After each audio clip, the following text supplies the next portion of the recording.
and it starts at 9 actually, and it will end at 11:15.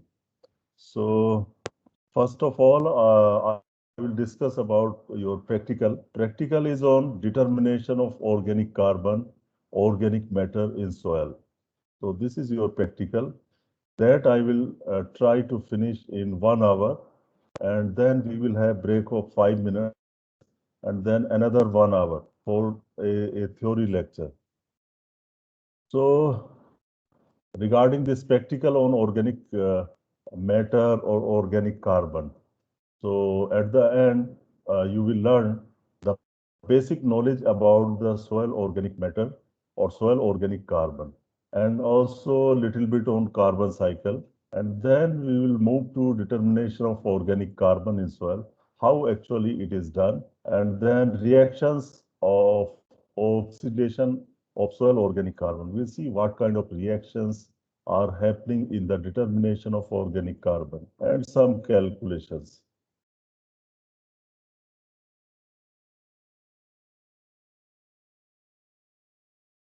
Now, most of you understand the value of organic matter, and it is definitely most important property of the soil, and it performs variety of functions. It improves physical property, chemical property, and biological property. All sorts of properties are influenced by organic matter.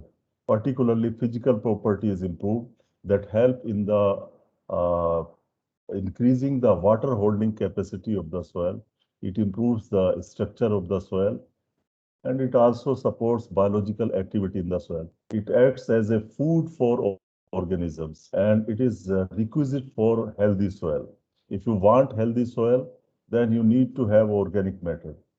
If our soils are depleted in organic matter, then lot of problems will come in the soil. There may be some adverse effect on soil pH, adverse effect on microbial activity, and there may be lot of soil erosion if the levels of organic matter in soil decline. So it is requisite for a healthy soil.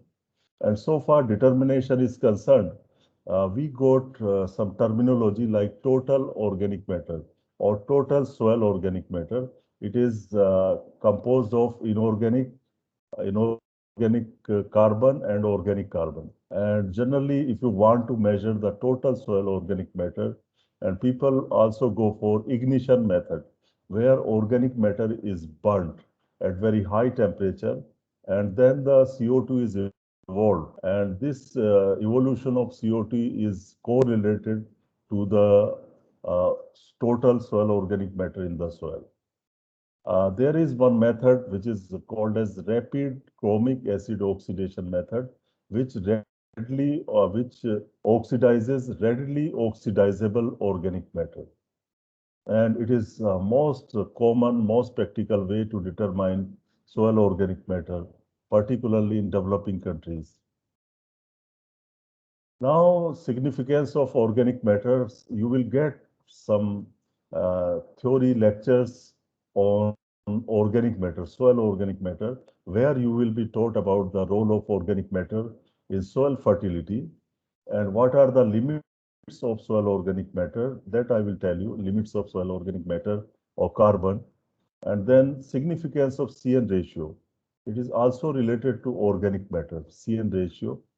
You will get the knowledge on CN ratio further when you study nitrogen or carbon. Then carbon sequestration, these days it is much talked subject.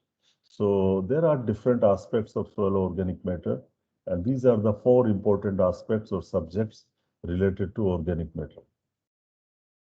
We understand the importance of carbon. It is part of every living organism. No living organism is possible without carbon. And it is carbon is the second most important element by weight in the human body. And in plants, it is 40% of their dry weight is normally carbon. We can take average, this is average figure, however, it will vary, and it forms millions of compounds. I think no other compounds, perhaps oxygen, and no other compounds make so many compounds as carbon. carbon dioxide, diamond, petroleum, natural gas, variety of compounds are there. And it is the fourth most abundant element in the universe. Now, carbon cycle is very, very important, and carbon cycle have three parts. Three parts. The first part is carbon in storage. This storage can be in soil, it can be in water, it can be in air, it can be in plants, or it can be, there are many sinks, S-I-N-K, many sinks of carbon. So it may be in the sediments, soils, it may be in the fossil fuels, petroleum, etc. So that is your carbon in storage. This is one kind of one important component of carbon cycle. Then from these, it gets released into environment from sediment, soils, fossil fuel. It gets released into the environment, and then it goes some transitioning phase, carbon transitioning phase, from one form to another form. So carbon forms in atmosphere, carbon compounds in plants and animal life, where they are not stored permanently. There they go transformed into another compound. So this is transitioning. This is not permanent. This is just like uh, uh, just like a channel between storage and processes. So you got certain processes also like photosynthesis, respiration, decomposition.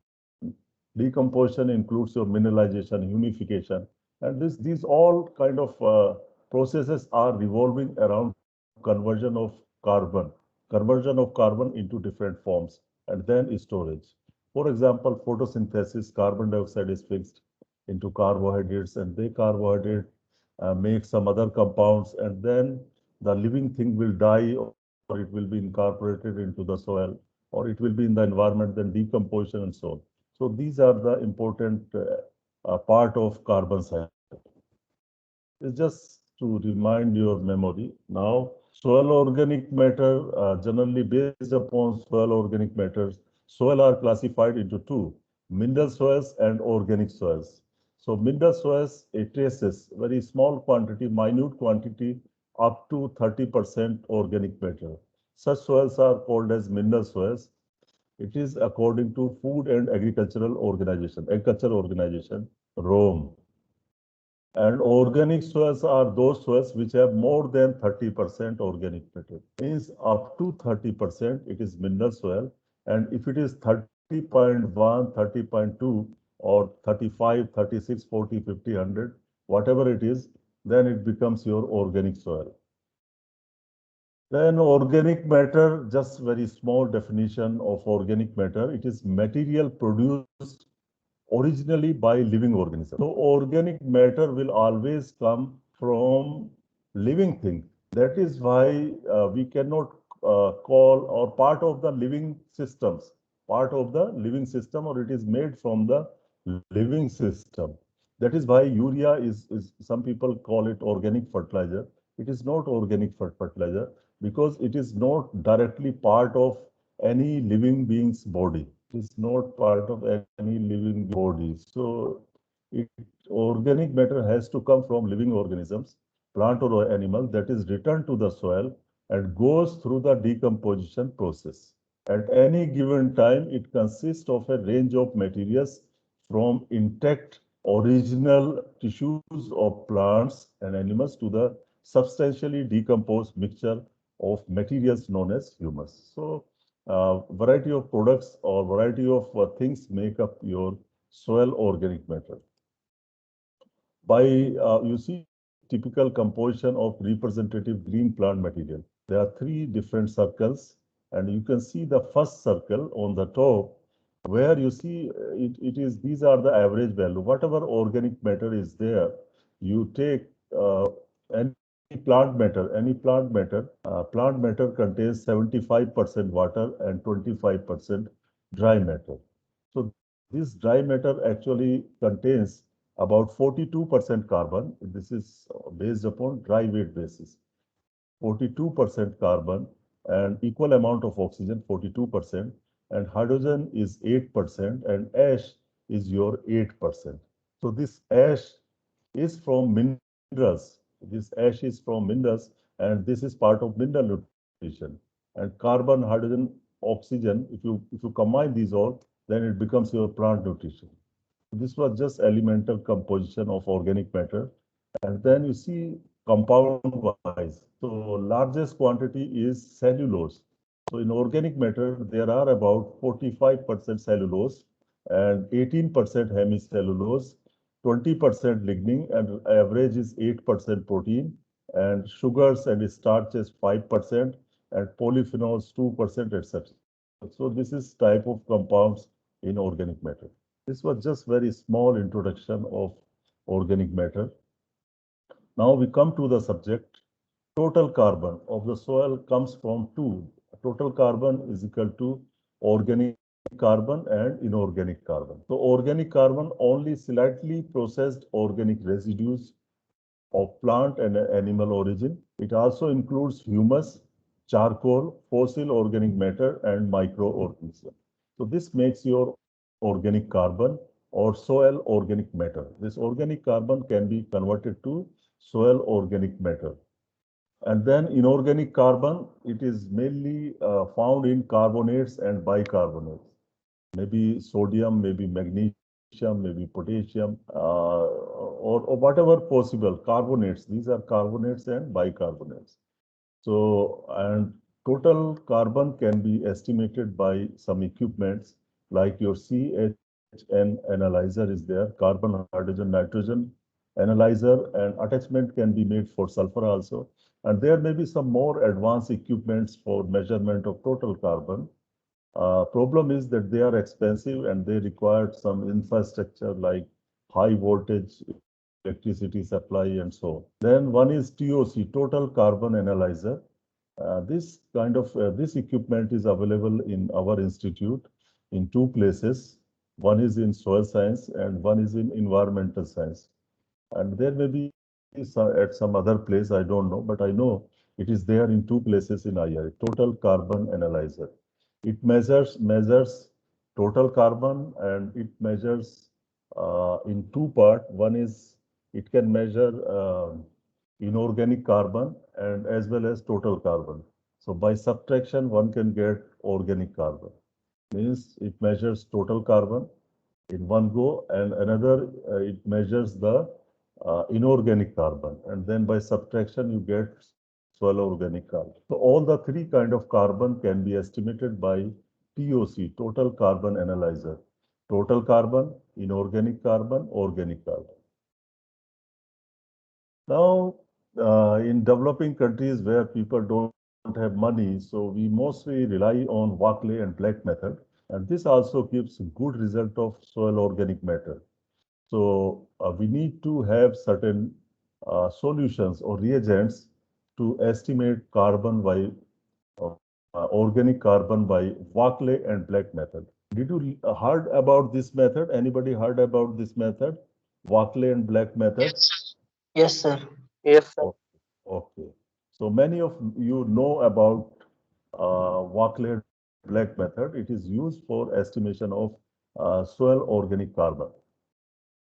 And once you know the soil organic carbon, you can convert it into soil organic matter because there is some relationship between soil organic carbon and organic matter. So certain reagents are required. Here I will just in the uh, last slide, you can see the molecular weight. These are the compounds or salts that will be used in analysis. First is potassium dichromate K2Cr2O7. It has got 294.19 gram of molecular weight, and its equivalent weight is 49 gram. And then molecular weight of ferrous sulfate is 278, and equivalent weight is 139. Molecular weight of ferrous ammonium sulfate is 392 and equivalent weight is also 392. So as you know, these molecular weights and equivalent weights are used to prepare solution of certain strength like molarity or normality or normal solution.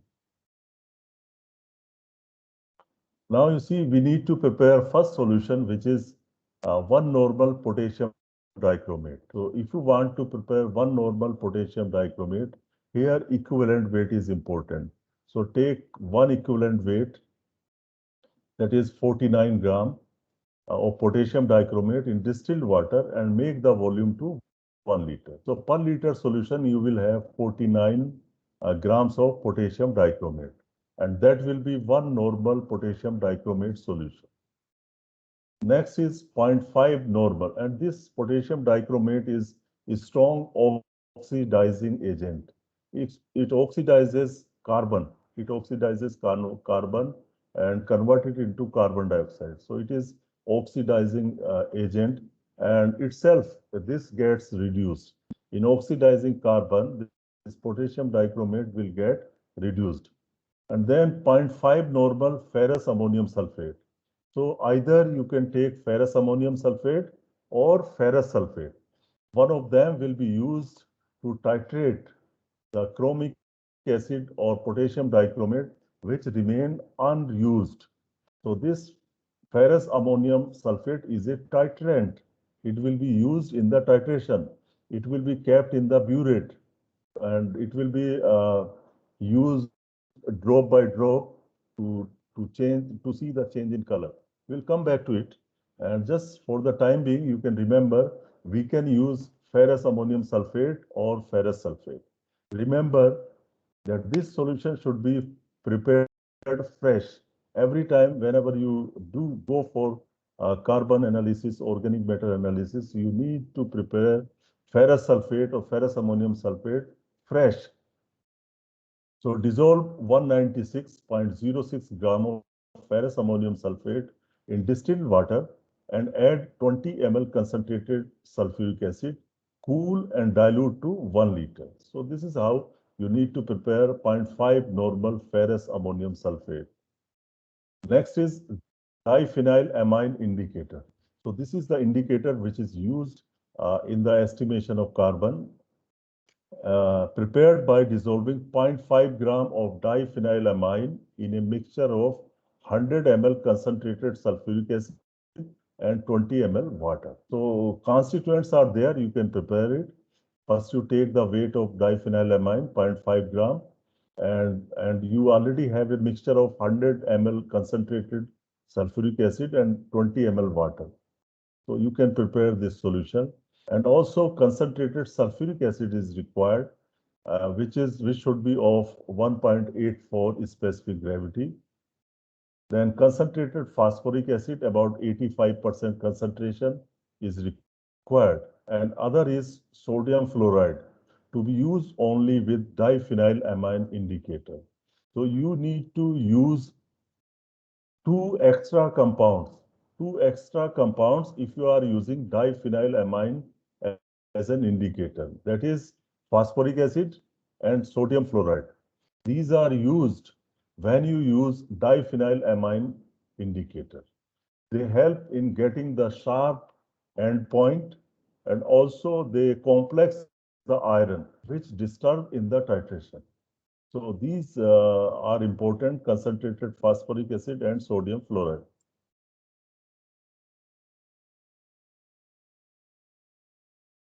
However, in place of diphenylamine indicator, one can also use O-phenanthroline 0.25 normal O-phenanthroline ferrous complex indicator. In place of diphenylamine, one can use 0.25 normal O-phenanthroline ferrous complex indicator. And if you use this indicator, then there is no need to use phosphoric acid and sodium fluoride. They are not required. So it is a better choice, this phenanthroline indicator. And it is commonly known as Ferrion, F-E-R-R-I-O-N, Ferrion. So one can use Ferrion in place of diphenylamine. To prepare it, dissolve 1.485 gram of O-phenanthroline monohydrate and 0.695 gram ferrous sulfate in distilled water and dilute to 100 ml. So this is how this phenanthroline can be prepared, and also available directly as prepared solution. So one can directly purchase this indicator solution. Ready-made solution is available. But in case of diphenylamine, you need to prepare yourself. And here the color change will be from pale blue to chocolate blue. I'll show you where the color change will happen.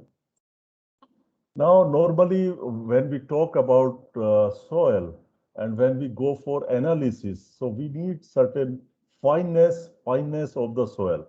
So normally we express in mesh size. So mesh size, many times students do not understand what is the meaning of 100 mesh or 200 mesh or whatever it is, 50 mesh screen or sieve. So mesh size is defined as the number of openings or number of openings in 1 linear inch of a screen. 1 linear inch means the straight. You take the straight length or simple length of 1 inch and see in this length how many holes are there. So that is known as mesh size. So mesh size is defined as the number of openings in 1 linear inch. Here linear inch means ordinary just one inch length.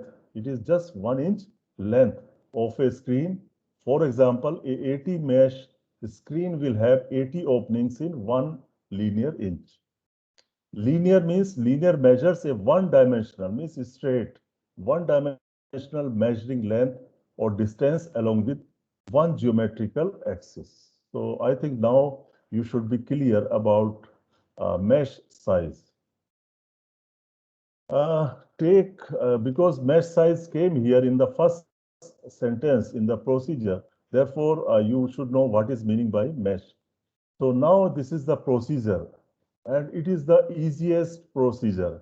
It does not require any equipment. It simply requires your burette. It requires your conical flask or Almayer flask and certain chemicals. Nothing more than that. And it takes hardly 40 minutes. 40 minutes to get to complete the practical, to complete the practical. So in 40 minutes, you can estimate carbon. So far procedure is concerned, and the other time is required for preparation of solution, processing of soil samples, and so on. So now what you need to do, take 1 gram of soil having passed a 80 mesh sieve in 500 ml flask. So normally 1 gram soil is taken. And if you think that your soil is very rich in organic matter, it is a forest soil, something like that, then you can take is smaller than this also. You can take 0.5 gram soil also. Now, what you need to do as usual in any chemical analysis, in volumetric analysis where you use chemicals, you need to run a blank simultaneously. So here also you need to run a blank where you will add all the chemicals, what you are adding to the sample, but here the soil is not added. In blank sample, soil is not added. All other things will be added, same things will be added as you are adding in the sample, soil sample. So now the first step is after weighing the soil and put the soil into the conical flask and then add 10 ml of 1 normal potassium dichromate solution that you have prepared. This quantity is fixed 10 ml. So put 10 ml in blank and 10 ml in sample. Swirl gently, means just shake it gently to mix the reagent with soil thoroughly. Just for 1 or 2 minutes, you mix them by swirl or by shaking.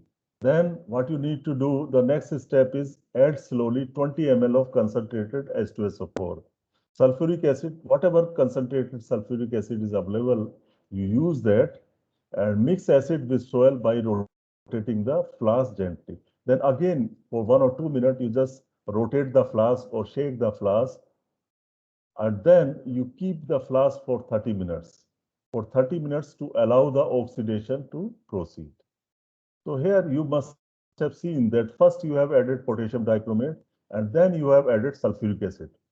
Means these are the two chemicals or two compounds which are helping in the oxidation of carbon or oxidation of organic matter. How they do it? This potassium dichromate and sulfuric acid, they react to form chromic acid. They react to form chromic acids. So chromic acid is a strong oxidizing agent, chromic acid, very strong oxidizing agent. Then during this period, reaction will happen and keep the flask for 30 minutes to allow the oxidation to proceed. And during this time, temperature may reach around 120 degrees centigrade, 120 degrees centigrade. So it is actually exothermic kind of reaction. So after 30 minutes, you add 100 ml of water and 3 to 4 drops of diphenylamine indicator. Now that means you are going to have titration. In titration, your one flask is there. Everything is happening in this flask.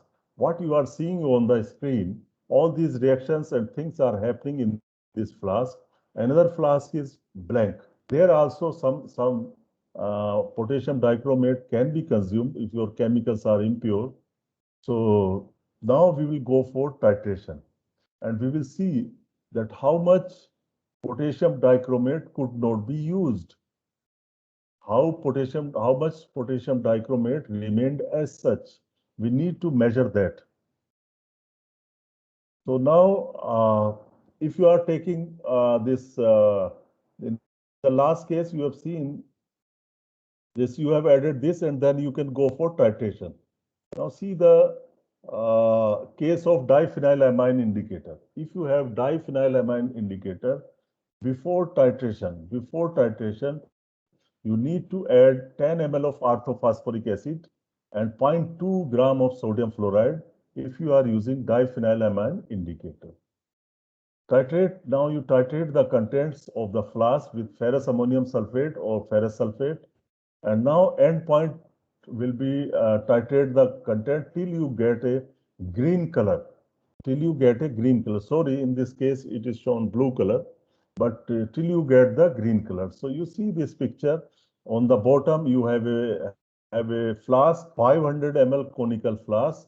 In this flask you have soil, you have potassium dichromate, you have sulfuric acid, and you have indicator.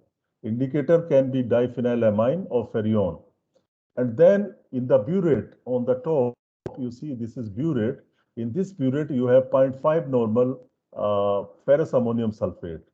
And then you put drop by drop, you release the ferrous ammonium sulfate into the contents of this conical flask, and then the reaction will take place. So after consumption of certain quantity of ferrous sulfate, you will get change in color, and that is the end point. And it actually reacts with the potassium dichromate, which was not used in the reaction. Now, end point is green color, and if more than 8 ml of dichromate are reduced, the determination should be repeated with lesser amount of soil. You can take less quantity of soil.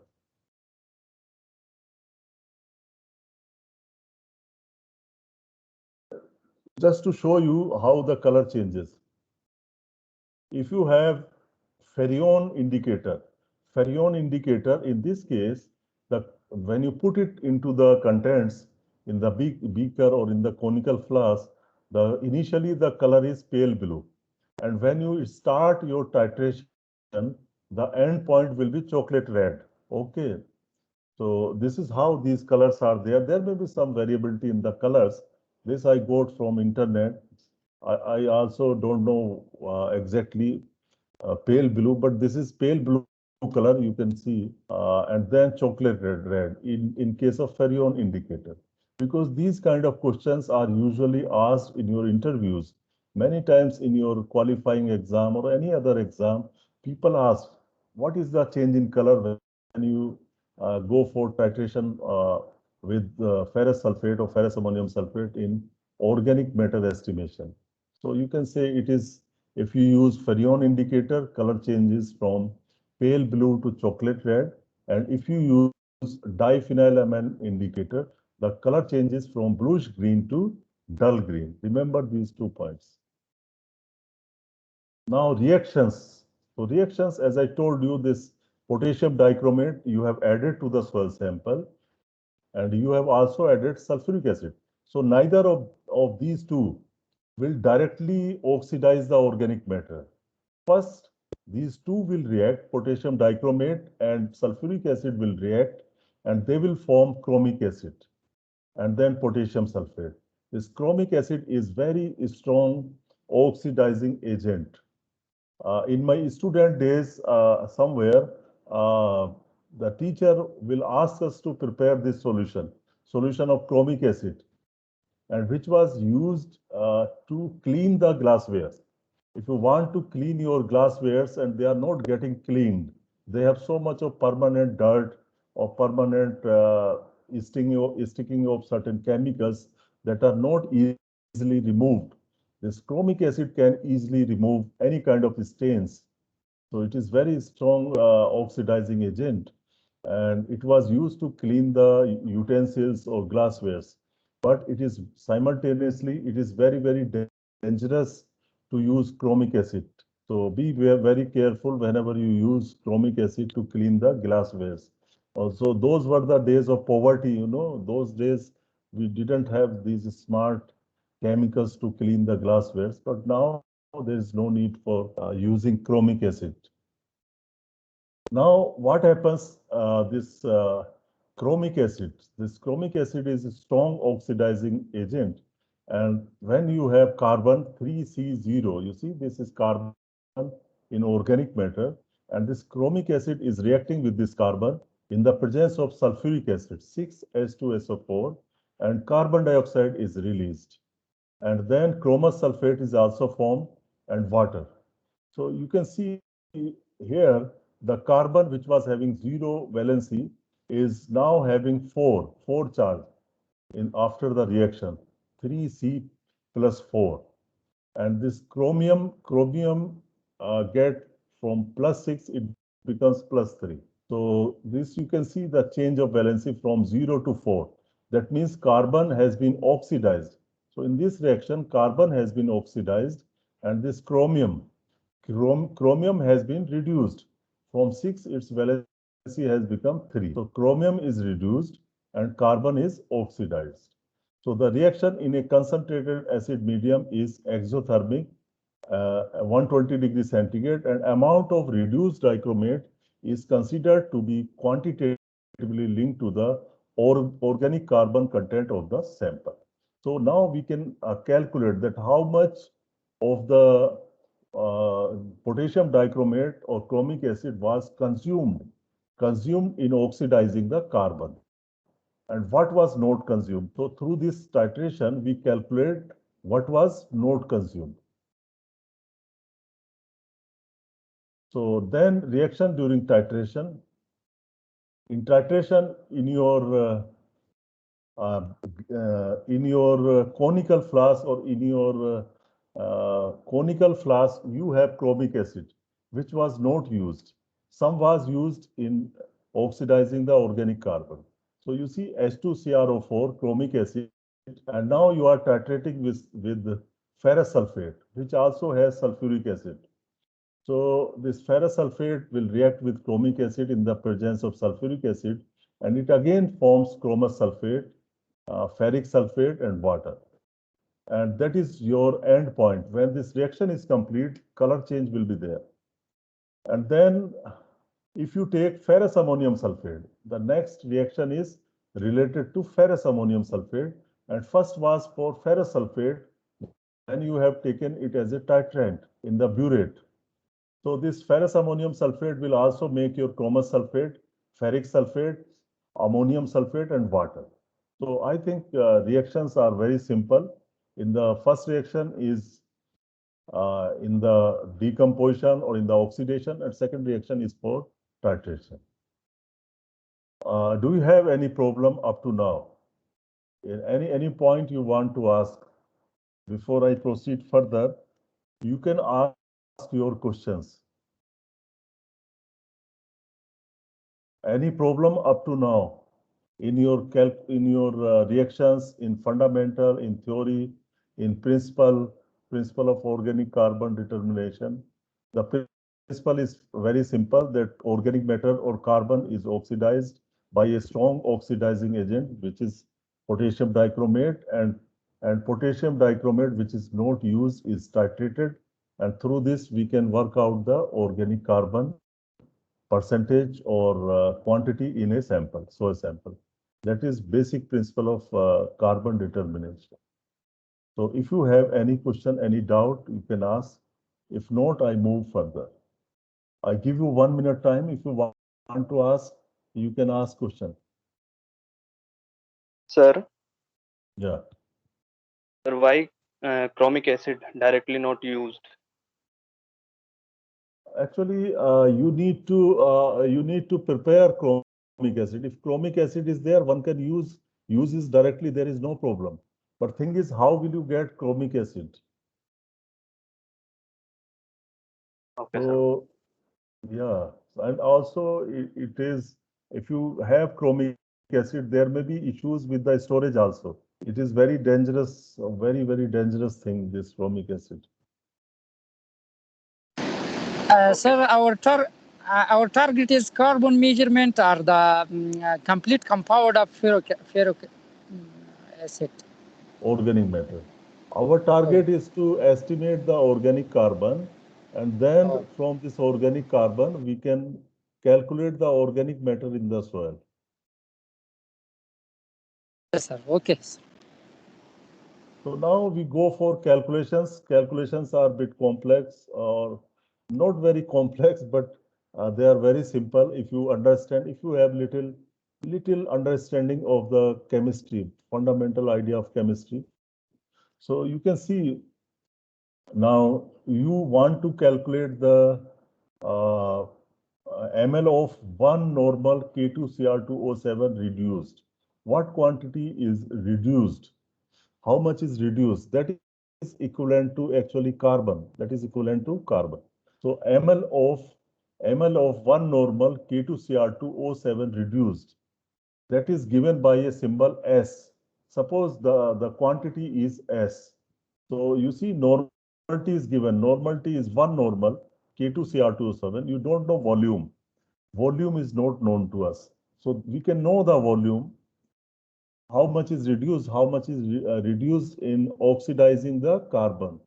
So in this case, formula is simple. You need to remember it. Blank reading. So this is the first and only case in our soil fertility analysis where blank reading is more than the sample reading.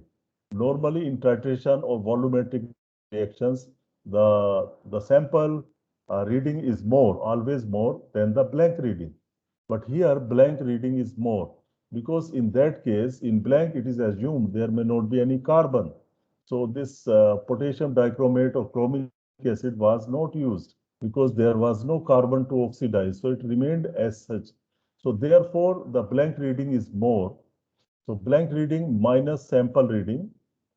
And from this difference, with this difference, you multiply it with the ml of K2R2O7 taken initially. So here we have taken 10 ml, which was fixed 10 ml, one normal potassium dichromate, and quantity was 10 ml in the procedure. If you see in the procedure, the quantity was fixed.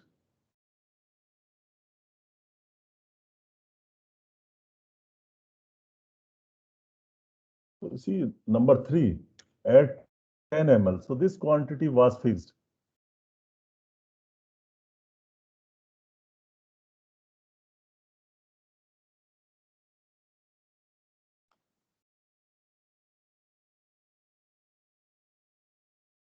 So 10 ml divided by blank rate.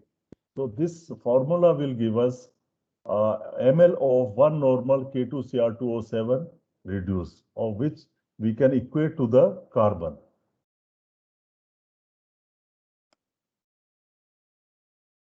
Now see this is very simplified way. Now we need to calculate organic carbon. So what is this S? S is blank reading minus sample reading. You get some value and multiplied by 10 ml or multiplied by 10, which is the quantity of one normal or volume of one normal K2Cr2O7 divided by blank reading. So this, as you understand, I have shown you in the last case. So the product of this, the result of this calculation will be your S. You see this S. So S into 0.003. 0.003, what is this 0.003? Can anyone tell me?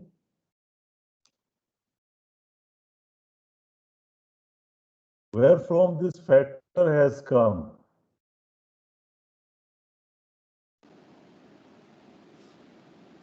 It is estimated volume, sir. No. It's from It is- carbon weight. Yes? Carbon weight, carbon in organic matter. 58. Then No. It is not like this. Any student from soil science, soil chemistry? Soil science student may come forward. Sir, is it the weight of carbon that is oxidized by 1 ml of solution? Fantastic. So this, you see this factor, how we should know how these factors have come. So for this, you can see this. I'm explaining to all how this 0.003 has come. He has very rightly replied. So in the oxidation of carbon, just we have seen how the carbon was oxidized. It from 0, it has become +4. So in the oxidation of carbon, the change in valency is from 0 to +4 in CO2. Then the equivalent weight of carbon in this oxidation reaction is 12 by 4. I told you long before that when you get normality into volume, it is equal to milliequivalents. It is equal to milliequivalents of a substance. If you multiply this milliequivalent by equivalent weight, then you get milligram. And then milligram is divided by 1000, you get gram of a substance. So just using that, in the oxidation of carbon, organic carbon, the change in valency is from 0 to +4 in CO2. Then the equivalent weight of carbon in this oxidation reaction is 12 divided by 4 is equal to 3. Thus, 1 ml of one normal K2Cr2O7 will oxidize 3 milligram or 0.003 gram of carbon. This explains the factor 0.003. And now for a person like me who does not understand much of the chemistry, I can do this way. I can understand this way also. Milliequivalent of potassium dichromate K2R2O7 N into volume. Milliequivalent is equal to, I told you, normality into volume. And normality here is 1. And volume, you know, whatever has been consumed. In the last case, it was S. Whatever volume is consumed in the reaction. Now, milligram of K2Cr2O7 S into equivalent weight of carbon. So S into 3, and then it is in milligram, and then in gram it is S into 0.003. So this is how we can see it. So now this 0.003 is understood. So up to now, you will get the things in gram. Things will be in gram. If I put 3, then it will be in milligram into 1.3. 1.3, I think most of you understand. This is factor of correction. It is known as factor of correction, 1.3. And the most active carbon forms oxidized, that is 60 to 80%. So this chromic acid or chromic acid can oxidize only 60 to 80% of the carbon, organic carbon. So this factor was fixed at 1.3 because taking the mean as 76 and 77. In some books, I found 76. In some books, I found 77. So if you take 76, then also it will be roughly 1.3. So it comes out to be 1.29, something like that. If you take it 77, then it comes out to be 1.31 something. So overall, people have taken it as 1.3. You multiply it by 1.3, considering this recovery of the carbon as 77%. Then this 1.3 is clear to you, then multiply it by 100 to get it in the percentage, because you see this formula is organic carbon in soil percentage. So divided by weight of soil in gram. Your carbon is in gram into 100, starting from S into 0.003 into 1.3. So up to this is your carbon in gram multiplied by 100 and divided by weight of the sample. This is the weight of carbon in this sample multiplied by 100. So this gives you organic carbon in soil in percentage. Now you want to convert this organic carbon into organic matter. So organic matter in soil is equal to organic carbon, whatever value you get from the above calculation, calculation number 1, you multiply it by 1.724. And see the bottom of the slide, organic matter contains mainly humic acids. Humic acids add approximately 58% of carbon. 58% of carbon, or simply you can say in most of the organic matter constituents you get 58% carbon. It is high. This organic matter broken down mainly humus or humic acid, they are rich in carbon, so they have 58% carbon, and therefore this factor 1.724. Some people call it van Bemelin factor. Van Bemelin factor is also, it is also referred as by this name. So based upon 58% carbon in organic matter. So here you organic carbon multiplied by 1.724. This factor is quite frequently asked from the students. So now you have percentage of organic matter in your hand. See the next. Now you want to know carbon in gram per hectare. Organic carbon in gram per hectare in surface 0 to 15 centimeter soil. Organic carbon in soil gram per kg. From percentage you can know gram per kg also. Or from the first calculation you can get it is in percentage. You can convert it into gram per kg. So gram per kg into 2.24 into 10 to the power 6. So this is the weight of 1 hectare soil, 2.24 into 10 to the power 6. And this weight of the soil has been calculated, and this is also called as mass of soil. This is also called as mass of soil, which is based upon the bulk density, I will discuss it, how this 2.24 into 10 to the power 6 comes. So through this, you can get the in gram per hectare, and this can be converted into kg per hectare. Kg per hectare and kg per hectare, organic carbon in soil gram per kg into 2.23. And now you have divided 10 to the power 6 by 10 to the power 3 to convert it, because 1 kg is equal to 1000 grams. So it becomes 10 to the power 3. Now taking the weight of surface soils as 2.24 into 10 to the power 6. So I think this should be clear to you. Calculation. Any problem in calculation? No problem. Now functions of reagents. Functions of reagent, potassium yeah. Sir, S was compound. S, the symbol S there in the compound. In the formula, S.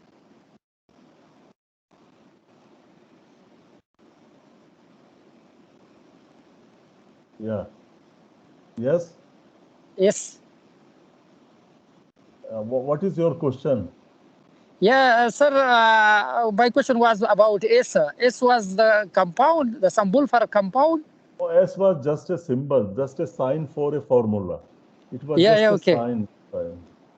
Yes, it was in the middle of formula and was multiply it with the Don't, numbers. don't see it as mathematics. Don't see it as in a mathematics way. Okay, sir. Okay, sir. So it was just a synonymous, you can say, equivalent to that. Now, functions of reagent, you know, potassium dichromate, it is in the presence of sulfuric acid, it makes chromic acid, and which is a strong oxidizing agent. Ferrous ammonium sulfate, it is used for reducing the potassium dichromate, not reduced or not used by the soil organic carbon, and thus to find out the exact amount of potassium dichromate reduced by the soil organic carbon. Similar role will be there for ferrous sulfate, so you can take either of these. Diphenylamine, it is indicator for ferrous ammonium sulfate, potassium dichromate titration. Phosphoric acid, sodium fluoride to complex iron in the ferrous sulfate, because soil has some ferric iron and which disturbed in this reaction. So therefore, to complex, to make it neutral, this ferric iron in the ferrous sulfate potassium dichromate titration when diphenylamine is used as indicator. So these were the functions of the reagents. Now, we will, in India, we interpret these results. Once you will get organic carbon level of the soil, then you can have three classes of carbon. And this is definitely why we are measuring organic matter or organic carbon. It is related to see the availability of nitrogen, because it is directly related to the availability of nitrogen. So limit of soil organic carbon as a measure of available nitrogen. So if it is less than 0.5% soil organic carbon, then it is low, and medium is 0.5 to 0.75. And if it is high, it is more than 0.75. So you need to remember these ranges. Now you see this adapted from Emerson and Chapman and so on. So this is from Australia. You see how they are doing it. Just to show you some example from Australia. So you see column number 2, level of organic carbon, gram per 100 gram. Or you can see it is in percentage of the carbon in the percentage. So you see rating, if it is less than 0.4, it is extremely low. If it is 0.4 to 0.6, very low. 0.6 to 1, low. 1 to 1.8, moderate. 1.8 to 3, high. And more than 3, very high. So this is basically Australian classification, just showing you that in case of India, we have just 3 classes. But they see this carbon from the other perspective also, just not from the perspective of available nitrogen, from the perspective of soil erosion.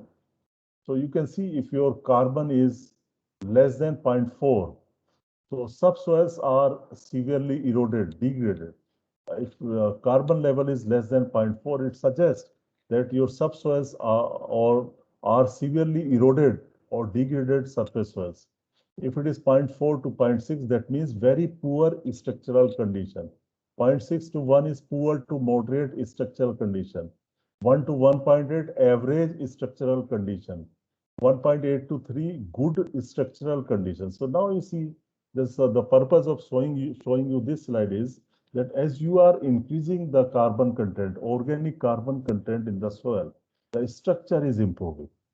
So at 3% or more, you get good structural condition, means your organic matter is related to improvement in soil structure. Now see some calculations in brief, and these are important. You may get them in your entrance examination or somewhere in your any kind of competitive exam. So see this seriously. If your soil organic matter in the surface 15 centimeter has increased from 2 to 5% during a certain period of time, your carbon organic matter content has increased from 2 to 2.5%. Or I can simply say that you have two soil. In one soil, you have 2% organic matter. In another soil, you have 2.5% of organic matter. So how much extra organic matter or organic carbon per hectare is there in plot or field where you have 2.5% organic matter over the other field? So this can be asked in many ways. So if your soil organic matter in surface 15 centimeter has increased from 2 to 2.5%, how much additional carbon and nitrogen is stored in the soil. In this calculation, assume that surface 15 centimeter contains 1.875 million kg soil per hectare. So here it is not 2.2 million kg, it is 1.875. So this 2.2 into 10 to the power 6 is used when we do not know the bulk density of the soil. When we do not know the bulk density of soil, just guess. So this is very misleading value. It is only used when we don't have other means to find out the soil mass or weight of the soil. So if we know the bulk density, we can work out it. So now assume that the surface 15 centimeter contains 1.875 million kg soil per hectare and the CN ratio is 10, that is means 10 is to 1 and organic matter is 58% carbon. Now determine the first step is that determine the amount of carbon in the soil. How much carbon has increased? So increase in carbon per kg soil. Now you calculate for 1 kg soil because it is in percentage. So it increased to 2.5%. 2.5% means 0.025 kg per kg soil. Minus 0.02. It was the previously. So 0.02 kg per kg. So the difference is 0.005 kg. Means under a certain period of time, it has increased to 0.005 kg carbon, organic carbon. Sorry, it is organic matter. The soil organic matter in the soil has increased. This is organic matter. Sorry, this is organic matter. So organic matter has increased by 0.005 kg. So increase of soil organic matter in 1 kg soil is equal to 0.005 kg. So increase of soil organic matter in 1.875 into 10 to the power 6. This is the weight of the soil and it is 0.005 into 1.875 into 10 to the power 6. Now it is 9,375 kg per hectare of organic matter increase, or you can say 9.3 tons per hectare increase in organic matter. Now, he's asking answer in carbon. He's asking answer in carbon. We have worked out the organic matter. Now you can convert to carbon. 1 kg SOM contains 0.58 kg carbon. This is very simplified calculation. And then 9375 kg SOM will contain so much of carbon. This is 5,438. Now the third step is he's giving you CN ratio. CN ratio, then you need to work out the quantity of nitrogen. So every 10 kg carbon is associated with 1 kg nitrogen because ratio is 10 is to 1. And then every 1 kg carbon is associated with 0.1, 1 divided by 10. So 0.1 kg nitrogen. So 5,438 is equal to, or it can be rounded off to 544 kg nitrogen per hectare. This is kg nitrogen per hectare. So now we have calculated the nitrogen. So any problem in this question? Anything which is not clear to you? This is very simple calculation, very simple question, but if you don't have idea, it becomes difficult also. Now next is a 1 gram of soil sample when reacted with. This is your pertaining to your practical. So you need to do all these calculations and or need to write everything in your practical record. So a 1 gram of soil sample when reacted with 10 ml, you see 10 ml of K2Cr2 is used and concentrated sulfuric acid might be 20 ml for 30 minutes required 15.4 ml of ferrous sulfate. So in this case, the quantity of titrant used to neutralize the unused potassium dichromate was 15.4. Ferrous sulfate when titrated in a blank. So blank reading was 22.2. It was more than the sample reading. To titrate 10 ml of K2Cr2 and concentrated sulfuric acid. Calculate organic carbon and organic matter in soil. So this calculation is based upon your practical. So here formula is S. S, you understand how this S S is calculated. S is equal to blank reading minus sample reading minus 10 ml or 10 divided by blank reading.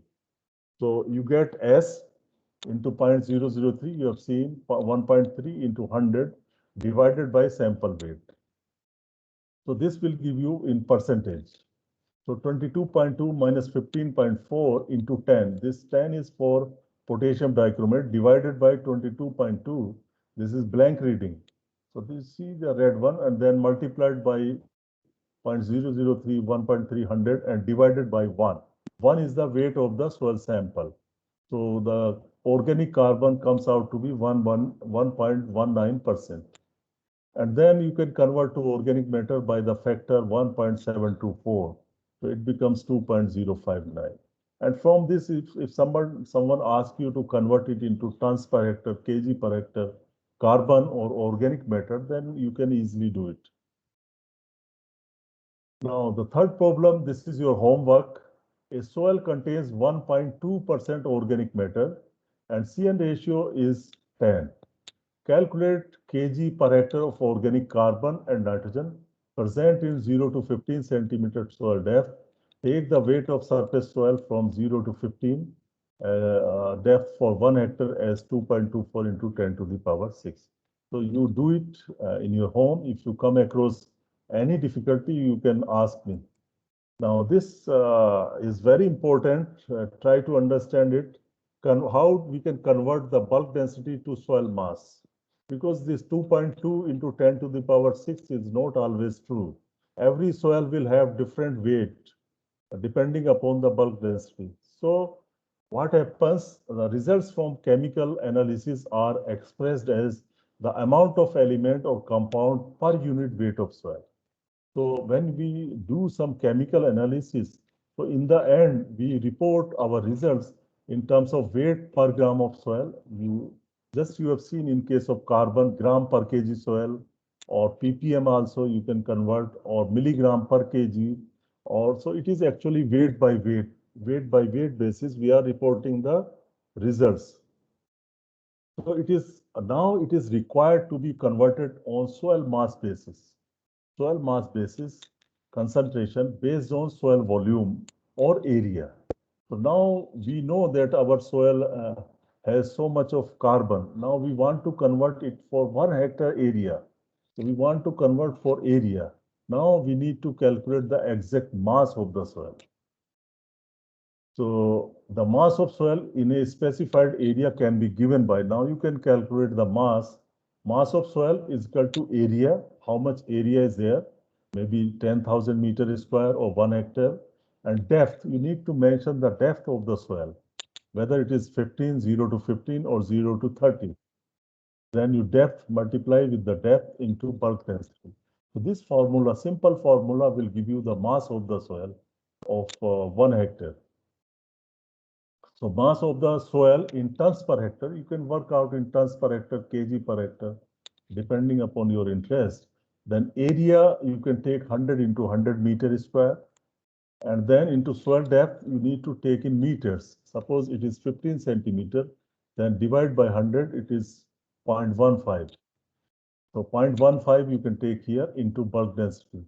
And bulk density is in tons per cubic meter, which is equivalent to gram per cubic centimeter. If I say bulk density is 1.5, so that means it can be 1.5 gram per cubic centimeter or 1.5 ton per cubic meter. So they are almost equivalent kind of units, gram per cubic centimeter or ton per cubic meter. So this bulk density is in tons per cubic meter.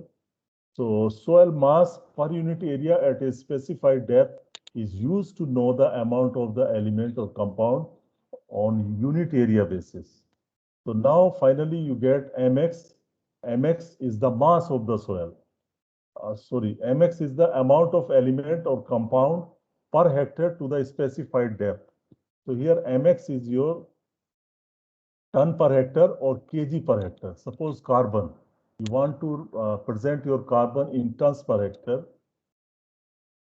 So then is equal to Cx. Cx is the concentration of the element or compound in gram per 100 gram or milligram per kg. This is the quantity you have estimated. And then M soil is the mass of soil to the specified depth. Mass of the soil, I have shown you how to calculate the mass of the soil area into soil depth into bulk density. So here M soil is mass of soil to the specified depth. So from this, you can work out the carbon in tons per hectare. And you can also work out the mass of the soil. Now, estimating carbon density. These days, in international level, at international level, people are talking about carbon credits. They are comparing the carbon density in different countries, different places, regions, this and that. So now people estimate carbon densities also. So what is carbon density? It is amount of carbon per unit area on a fixed depth of the soil. So soil carbon is a terrestrial carbon sink, and amount of carbon stored in soil is estimated in tons per hectare. That is your density of carbon. So this requires conversion of carbon expressed as percentage of soil weight to a weight per unit volume. So carbon density is equal to carbon percentage, whatever percentage is there in the carbon of organic carbon, into bulk density, tons per cubic meter, into layer depth. What depth you want to measure? Normally, it is 30 centimeter at international level, into 10,000 and into 0.01. So this will give you carbon density. So carbon percent is concentration of soil organic carbon in gram per 100 gram or percentage. So in the formula, you see carbon percentage. So it means soil organic carbon in gram per 100 gram or in percentage, and then bulk density in tons per cubic meter, and 10,000 is the factor to convert the value of ton per meter square to ton per hectare. Sorry. So this is for ton per meter square to ton per hectare. And then 0.01 converts gram per 100 gram to tons of soil organic carbon per hectare. So this is how we can work out the carbon in tons per hectare. Some of you might be working on nutrients and so on. So in your thesis, you can, if you want to calculate quantity of carbon that has been increased in tons per hectare, you can use this formula. The general units of soil carbon stocks are ton per hectare to a set depth. So depth must be specified, which is often set to 30 centimeter for the Kyoto standard. Certain Kyoto standards are there. Increasing soil organic carbon concentration in soil usually result in a decrease in the bulk density. If you increase carbon content in soil, then your bulk density decreases. So this completes this practical. Now your questions are welcome. Your questions are welcome.